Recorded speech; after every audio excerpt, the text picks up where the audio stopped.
Hello friends, and greetings once again from Beijing. This time I want to tell you a little bit about our first trip to the Great Wall. The Great Wall stretches across a good part of northern China, although over the years it's been broken up considerably.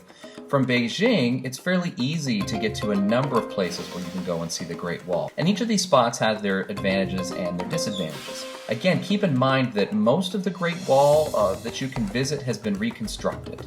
So it pays to go out and seek out other spots where you can visit parts of the Great Wall where it's relatively quieter and not overrun with people. We had the opportunity to do that on a little excursion with some of Big's coworkers that I got to go along with. It was about 2 hours by bus outside of Beijing, where the city slowly fades away and starts to give way to more of the mountainous terrain. And the place we were going was called Gubei Watertown at the Simitai Great Wall. It's sometimes called Beijing Watertown as well.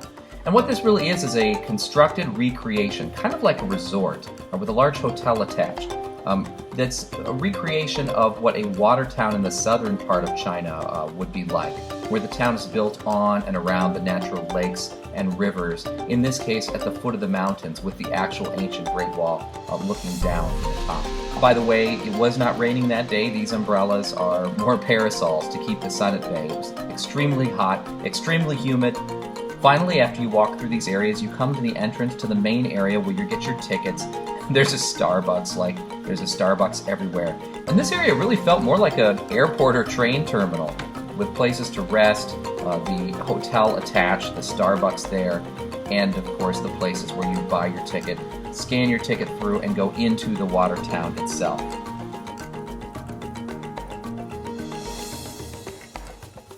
It was really picturesque.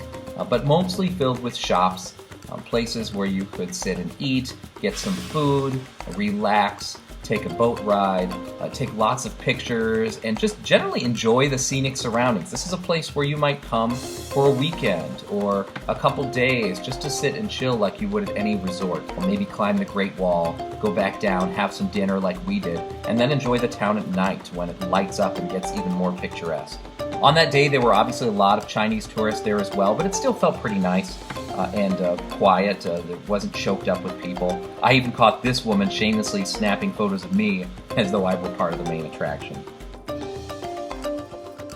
Lots of the food that was available was more of your traditional Beijing-style street food, which was in keeping with the general surroundings and atmosphere. They really did a good job with the theming in this town. You're continually reminded that you're at the foot of the mountains that are surrounding you, and you can look up and you can see that wall in the distance way up high on the mountain ridge. But when you finally do finish walking through the town, you come to a spot where you present your ticket and go through, and you're presented with two options for getting up to the wall itself. You can take a 7-minute cable car ride that takes you up to the 6th tower, or it's a 1,350-meter walk to the 2nd tower, which is actually the first tower you can get to, which is the lowest of the towers. So you're going to start from there and you're going to start your climb up from there. So you have a couple options. We opted for the 45-minute walk up the mountain, and we really enjoyed it. It was a fairly gradual slope, a little steep at times, but generally a nice easy walk up the mountain. And you're rewarded with beautiful views along the way. And you can see the section of the Great Wall that you're not going to be able to get to, that's across that river and across the mountain range. That spot where you can see that the wall continues and then it's broken up by the river, and then immediately over on our side, the 2nd tower. We finally did get to the 2nd tower, and as you can see, the Great Wall itself has very long and occasionally steep staircases to get from tower to tower. Again, it follows the mountain range, so sometimes it's steep, sometimes it's not. And these steps are uneven, to the point where you really have to walk slowly and carefully just up the steps. From the 2nd tower to the 3rd tower, you can actually go inside the 3rd tower, so you go up and in, and you just see a big empty space with lots of windows around the side. Keep in mind that the Great Wall was built mainly for defense against northern invaders. Now, the nice thing about this area was that, according to our guidebooks, this is one of the parts of the Great Wall where it's actually been a little less restored than the others. So there are whole sections of here of completely ancient wall where you can see that nobody's really done anything to them over the years. But then other sections, of course, where you can tell that it's been restored to a certain extent to make it easier to climb. We even came to this section of the wall where there were no walls. So we walked up this incline up, and we didn't actually proceed on to the 7th tower.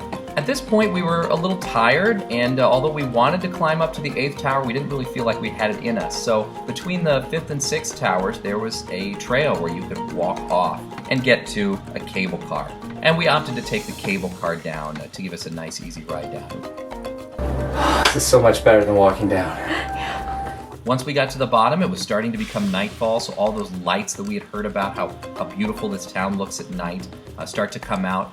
There was a show going on with acrobats and the traditional Chinese dragons and lions that we got to enjoy.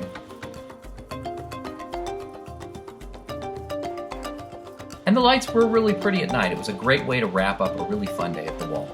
As you can see from some of our videos and our photos, there were sections where we were the only people there. And this was in the middle of the afternoon with a lot of people still down in the resort town area below. So I highly recommend seeking out some of these places if you do come to China, where the wall's a little quieter, where you can take your time a little more, but feel like you're exploring ancient China, just as it used to be.